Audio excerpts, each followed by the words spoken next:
बड़ी सुंदर सत्य कथा है, अवश्य सुने। एक संत बरसाना में रहते थे और हर रोज सुबह उठकर यमुना जी में स्नान करके राधा जी के दर्शन करने जाया करते थे। यह नियम हर रोज का था। जब तक राधा रानी के दर्शन नहीं कर लेते थे तब तक जल भी ग्रहण नहीं करते थे। दर्शन करते करते तकरीबन उनकी उम्र 80 वर्ष की हो गई। आज सुबह उठकर रोज की तरह उठे और यमुना में स्नान किया और राधा रानी के दर्शन को गए। मंदिर के पट खुले और राधा रानी के दर्शन करने लगे। दर्शन करते करते संत के मन में भाव आया कि मुझे राधा रानी के दर्शन करते करते आज 80 वर्ष हो गए, लेकिन मैंने आज तक राधा रानी को कोई भी वस्त्र नहीं चढ़ाए। लोग राधा रानी के लिए कोई नारियल लाता है, कोई चुनरिया लाता है, कोई चूड़ी लाता है, कोई बिंदी लाता है, कोई साड़ी लाता है, कोई लहंगा चुनरिया लाता है, लेकिन मैंने तो आज तक कुछ भी नहीं चढ़ाया है। यह विचार संत जी के मन में आया कि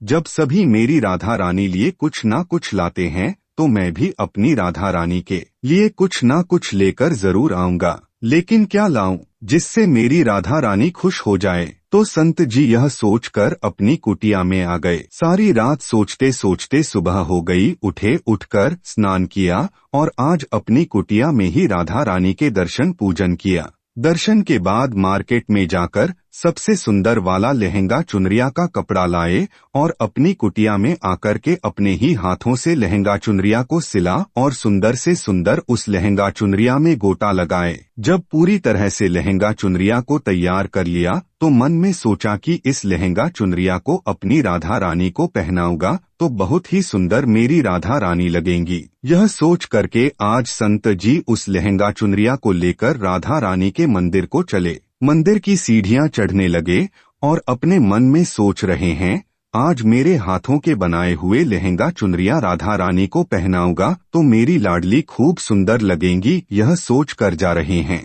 इतने में एक बरसाना की लड़की लाली आई और बाबा से कहती है, बाबा आज बहुत ही खुश हो, क्या बात है बाबा बताओ ना। तो बाबा ने कहा कि लाली आज मैं बहुत खुश हूँ। आज मैं अपने हाथों से राधा रानी के लिए लहंगा चुनरिया बनाया है। इस लहंगा चुनरिया को राधा रानी जी को पहनाऊंगा और मेरी राधा रानी बहुत सुंदर दिखेंगी। उस लाली ने कहा, बाबा मुझे भी दिखाओ ना, आपने लहंगा चुनरिया कैसी बनाई है। लहंगा चुनरिया को देखकर वो लड़की बोली, अरे बाबा राधा रानी के पास तो बहुत सारी पोशाक है, तो ये मुझे दे दो ना। तो महात्मा बोले कि बेटी तुमको मैं दूसरी बाजार से दिलवा दूंगा, ये तो मैं अपने हाथ से बनाकर राधा रानी के लिए लेकर जा रहा हूँ, तुमको और कोई दूसरा दिलवा दूंगा। लेकिन उस छोटी सी बालिका ने उस महात्मा का दुपट्टा पकड़ लिया। बाबा ये मुझे दे दो, पर संत भी जिद करने लगे कि दूसरी दिलवाऊंगा, ये नहीं दूंगा। लेकिन वो बच्ची भी इतनी तेज थी कि संत के हाथ से छुड़ा लहंगा चुनरिया को छीन कर भाग गई।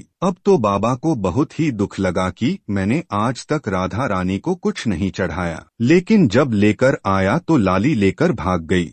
मेरा तो जीवन ही खराब है, अब क्या करूंगा। यह सोचकर संत उसी सीढ़ियों में बैठे करके रोने लगे। इतने में कुछ संत वहां आए और पूछा, क्या बात है बाबा, आप क्यों रो रहे हैं। तो बाबा ने उन संतों को पूरी बात बताया।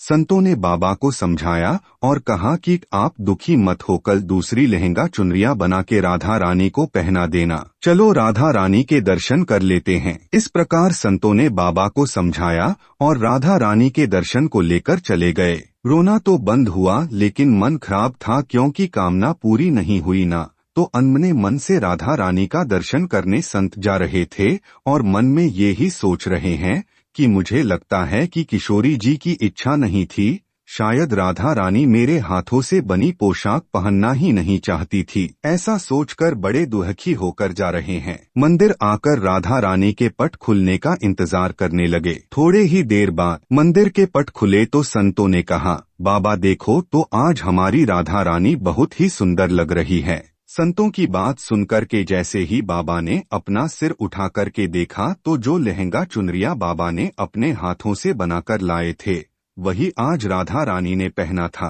बाबा बहुत ही खुश हो गए और राधा रानी से कहा, है राधा रानी, आपको इतना भी सब्र नहीं रहा, आप मेरे हाथों से मंदिर की सीढ़ियों से ही लेकर भाग गईं। ऐसा क्यों? सर्वेश्वरी श्री राधा रानी ने कहा कि बाबा, आपके भाव को देखकर मुझसे रहा नहीं गया, और ये केवल पोशाक नहीं है, इसमें आपका प्रेम है, तो मैं खुद ही आकर के आपसे लहंगा चुनरियां छीन कर भाग गई थी। इतना सुनकर के बाबा भाव विभोर हो गए और बाबा ने उसी समय किशोरी जी का धन्यवाद किया। बोलिए श्री राधा रानी सरकार की जय।